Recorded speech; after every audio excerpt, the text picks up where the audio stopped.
Jennies Softball hosting its final weekend two-day MIAA doubleheader. Yes, the season has flown by that fast. Things get started Friday against Northeastern State, but UCM doesn't really get started off on the right foot. The Riverhawks plate 5 runs in the top of the first, then in the third the visitors get 2 more, so the Gens are down 7-0. In the bottom of the third, UCM finds an answer, starting with Allie Jo Rogers knocking out a home run. Then Michaela Schoonover gets herself in scoring position when she beats a throw to second, avoiding a force out. Later, with 2 outs but bases loaded, Katie Giacconi sends a hit into the gap between first and second. Schoonover scores, then Lauren Mabe follows her. Gens trail 7-3. Looks like the score might hold there, but in the top of the 7th, the Riverhawks end up tacking on another 4 runs. Northeastern State takes Game 1 over Central Missouri 11-3. Let's jump into Game 2. Riverhawks load the bases in the top of the first, but Rogers catches a line drive to end the half inning. No damage done. Rogers batting leadoff in the bottom of the first. She's walked, then steals second and advances to third on a throwing error. Emily King grounds out to second after that, but gets an RBI when Rogers scores. Jennies take an early 1-0 lead. UCM adds another run in the 5th to lead 2-0 heading into the final 2 innings, but the visitors score 3 in the top of the 6th, and the Gens can't answer. Game 2 and the sweep goes to Northeastern State 3-2.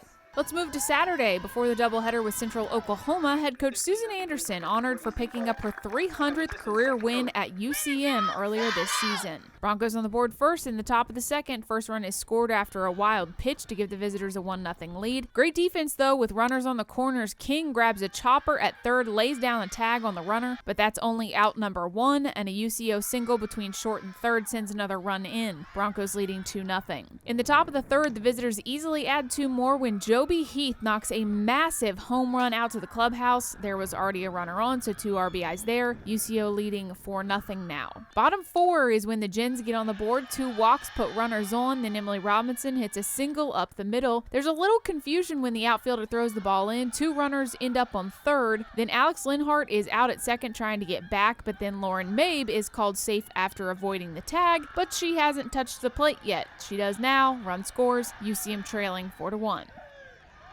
Bottom 5, bases loaded, 2 outs. Fielding error puts Mabe on first and Keely Martin across home plate for another score. Gens down 4-2. Linhart follows that with a single to right field. Rogers scores, and here comes Brittany Kendall with the tying run, but she is called out at home. After 5, Gens are down 4-3.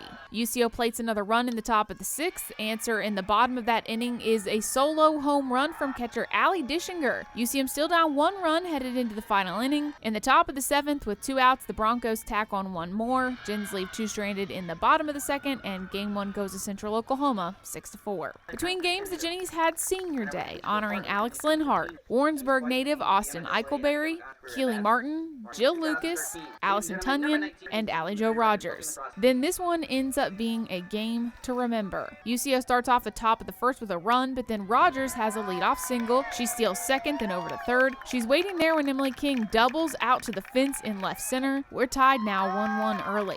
2 batters later, Robinson singles past second. Pinch runner Eichelberry comes home. Jennies take the lead in the 1st inning, 2-1. We're going to have to skip all the way to the 6th for more scoring though. A leadoff solo home run from UCO's Hallie Randolph makes it a tie game again, 2-2. Nothing doing for the rest of the 6th or 7th, so we're headed to extra innings. Broncos strand 2 in the top of the 8th. Bottom now, Jordan Johnson is walked. King gets on base, then it looks like Linhart is going to move them over with a sack bunt, but the umps call an illegal pitch. Runners stay in scoring position on 2nd and 3rd, but Linhart gets to keep batting. Then on a 2-2 pitch, the senior wins it for her team. Sack fly to right field. Johnson beats the tag at home. Walk-off win for Linhart and the Jennies. Central Missouri takes Game 2 from Central Oklahoma 3-2. Just put the ball in play. I knew they were down because that legal pitch kind of changed momentum, and we got runners in a scoring position, and so I was thinking just put the ball in play to the right side. We just needed a run. I didn't need to do anything too big.